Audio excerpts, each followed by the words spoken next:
Welcome back. I hope you're all doing really well, and I'm super excited for today's video. I'm doing a tag created by Matthew, the man with the hat, and I will be tagging his channel down below. So it's the Sci-Fi movie BookTube tag, which I honestly, I'm having so much friggin' fun with this one, because if y'all been following me for a while, you know I don't really do sci-fi. But I was really curious to see if I could find all of these tropes in my horror or James Rollins, novels. Basically, this tag is, he takes really cool, well-known sci-fi movies and goes, hey, here's the main trope. Do you have a book that fits this? And I've seen most of these movies. I've liked most of these movies. And the only rule to this tag is no cheating and using an actual book from the series that, was probably written based on these movies or that the movies were based on. That's way too easy. Where's the fun in that?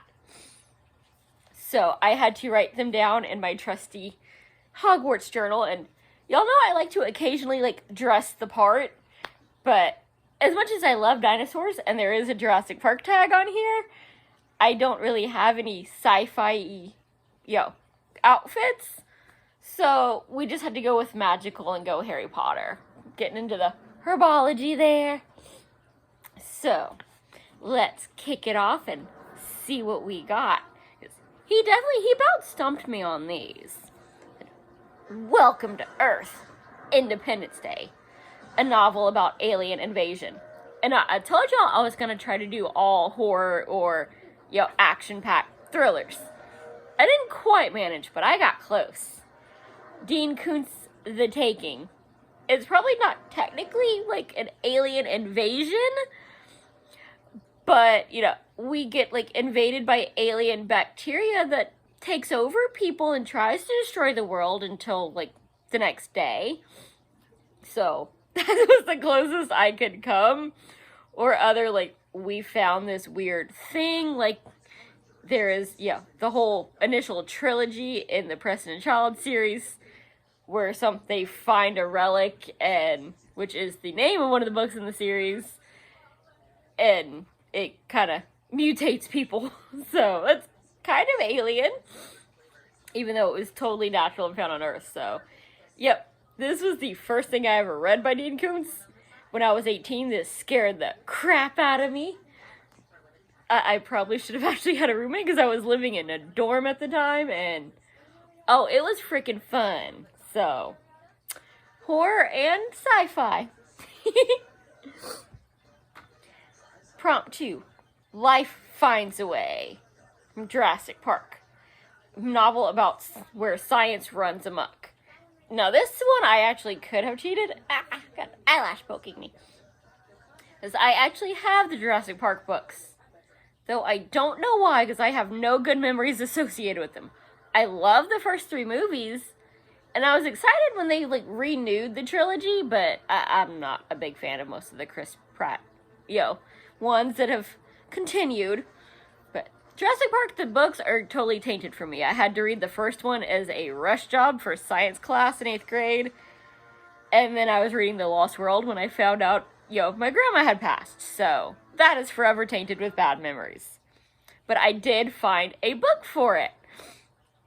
And honestly, this is one where I could have just grabbed pretty much any James Rollins novels, because they all have really cool science theories that get, taken way too far by the bad guy. But no, I went with my plan of initially trying to go all horror and get something off my TBR list that I only recently checked off. Fear Nothing by Dean Koontz. And this was, for him, this was a very average, I only gave this one 3 stars. I liked it, but there were some scenes that bugged me, and it was meh. But basically, this is a small town that used to have a military base that's basically we ran out of money, we kind of sold it off. This is basically a Cold War thing, we don't really need it anymore. But there's a little section where they're doing some science experiments, and they have gotten loose, and it's not going well. There's actually a whole series of these, But for how much I enjoyed it, I will not intentionally be picking them up. But it fits, and it's another horror. May the odds be ever in your favor. The Hunger Games, a novel about dystopian Earth. This one about got me, because I am not a big fan of dystopian. I want a book that kind of, sort of matches. It's magical, but it only affects that one little, community that has the magic. So I actually had to go through my Goodreads and find a book that I read earlier this year, and it was Night of the Purple Moon by Scott Kramer, and I'll put a picture somewhere over here. And I didn't realize this was dystopian when I downloaded it, thankfully for free. The way it read in the email summary that I got from Robin Reads was, this is going to be all kinds of hilarious and inappropriate. It basically comes down to, oh crap, once you hit puberty, you're gonna die, because all the, frisky hormones, don't interact well with this bacteria that came to the world on the night of the purple moon. But, yeah, there's no comedy, it's just a bunch of teenagers living together going, oh crap, everybody's dead, except for those of us that haven't made out with anyone yet, or, really gotten frisky. So, and the poor thing, it's the Toucan trilogy, which is, Toucan is the nickname of the baby that these two little kids are now having to raise, because their parents have clearly, they've had their frisky stage, they have their adult hormones, so they went bye-bye. So, it's dystopian, it's definitely not my jam at all. And the fourth prompt. These aren't the droids you're looking for. Clearly a Star Wars reference. And a novel about robots. I didn't have anything horror, so I had to go with some James Rollins finally. But, if y'all been following me a while, y'all know this is one of my, all-time favorite authors. If he puts out a book, I don't really have hardback money, but I'm getting it because I cannot be waiting. And this is kind of pushing it for robot, but it also kind of works with the whole science run amok thing, because it's AI, and she's kind of inhabiting, various things, because it's a computer program that can go anywhere. There's electricity or internet, Wi-Fi, she's getting it, so that's, technology come to life. It's kind of robot-y, and also it's kind of witchy in that, there's an old school society that basically thinks they're women and they're smart and, they're into science. Witches! Burn them! And, which, as you can tell by, the cool looking cover, if I can get the glare off that just right. So, yeah. And it's appropriate that it's James Rollins, because honestly, I found Matthew and one of the people I'm going to tag, because we all love James Rollins, so... Yep.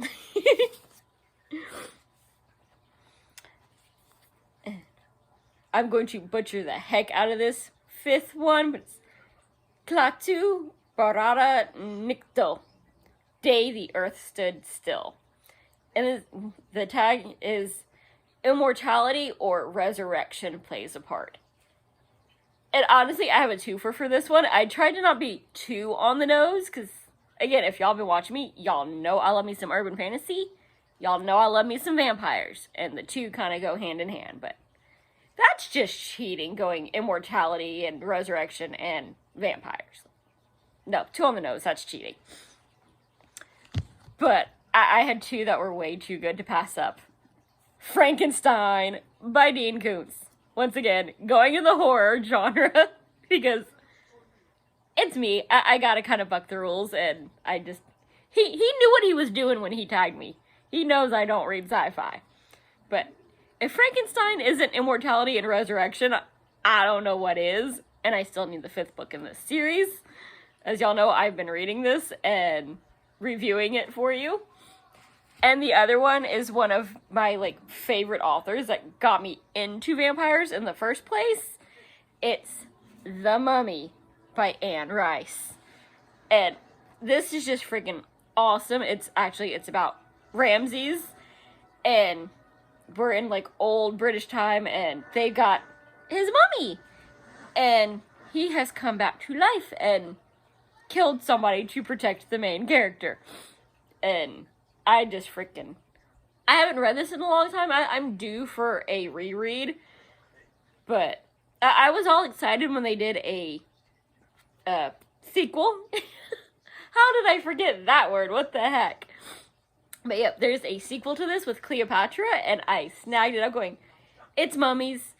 It's one of the last things Anne Rice wrote. It's Cleopatra. That's going to be awesome. And stick with the original. This one is so freaking fun. The Cleopatra was kind of a letdown. But, dude, mummies. And it's perfect for, like, dude, it's almost Halloween. We're in Halloween Eve right now. It'll be October or, Halloween in like a week and a half. So, gotta get into the spooky, right? E.T. phone home. That was so horrible but so much fun. Clearly, that's from E.T., which I don't know whether I'm proud or ashamed to say. I have never actually watched that movie, at least not in full. I've seen plenty of things where, they've referenced the whole riding the bike over the, moon and the whole, glowing fingertip, creepy alien thing. But I honestly could not tell you anything about it other than those scenes, and Drew Barrymore was in it as a child. But the prompt for this is space travel. And this is your fault I have this book, Matthew. Because he did a review, he talked about it, and then he did a review this morning. Well, it'll be a couple days ago by the time y'all see this video, but as recording, he posted a review, and if y'all saw my blog that I posted where I did some travel, like a little vlog of, hey, hang out with me this weekend, I did some book shopping, and I got this Hitchhiker's Guide to the Galaxy, the first book in the series, so it's nice and tiny, and actually I think we got Shorty September going, but I have... maybe I'll try to read this next once I finish the book that I'm on. We'll see. So, it might fit for TBR challenge and that. But this is the only book that I had of space travel. And I've never read it. So, yeah, but, I mean, given the name, it's space.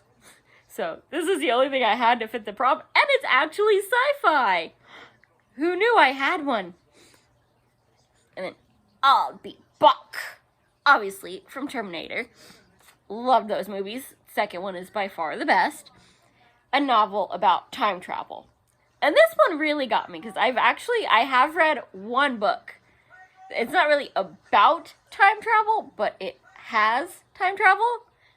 But I'm not going to tell you what it is, because that would be a huge freaking spoiler if y'all ever pick up the book. Because it's just something that happens is... We have problems. Oh. Okay, we're gonna go back in time to fix this at the end. So, I don't want to tell you what book that is, and you just go, well, I know what they're gonna do to fix this now, and then it's no fun. So, I'm just gonna have to go and take an F on that prompt, because, I failed. I have nothing on my shelves, and I can't think of anything else that I have read since I started BookTube that has time travel in it. Except for one book that uses it to fix their problems at the end, so... Yeah. I guess I just only have 6 out of the 7 on that one. And the 8th prompt is to tag some folks. And Randy reads a lot of stuff, so I'm going to tag Randy, the literate Texan, and Adriana over at Carbon Bonded Books. Which, I think she's like me. I'm not sure that she will have much to actually go with the sci-fi part. But if she can find some books on her shelves, I think it'll be really fun to watch her, find stuff from other genres that still fits these. She's another person that I found her because we both love James Rollins. Like, she's a James Rollins and mythology girl, but she's just so much fun to watch. And I'm starting to get more into mythology because of her, so... I will link them down below. Go check them out. And see, sci-fi isn't my genre, so I don't know a lot of people that would do this tag, but it's so much fun. Just because I remember these movies. I love them. And they're all such fun people to watch. So I hope you enjoyed that, and I will see you soon. Bye. Happy reading.